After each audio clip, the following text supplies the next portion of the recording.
Hi, this is Maria with the Customer Factor, and in this video, I'll show you how to create job checklist in the Customer Factor. Here on the left in the navigation area, you'll see job checklists. So let's click that. Then we'll click create a new checklist. Let's give it a title.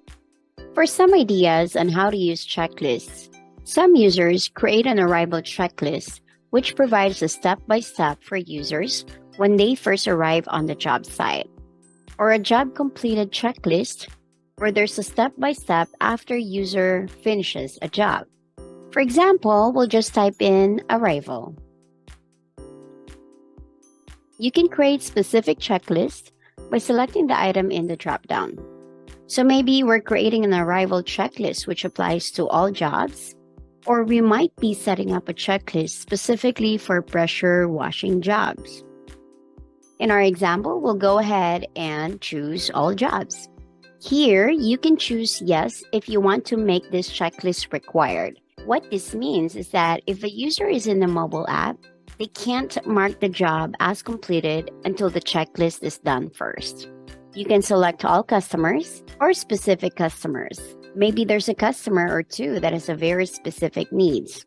The job is done on a regular basis, and you want to create a checklist for the technician to reference and complete anytime they do the job for that customer or customers.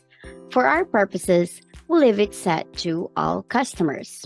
Then here, you just type in whatever your to-do item should be and make sure to check each item or it won't appear in your checklist. So we'll type in say hi to customer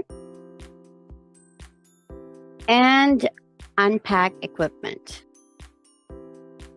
If you need to have more checklist items, you can click the add more to-do items link here.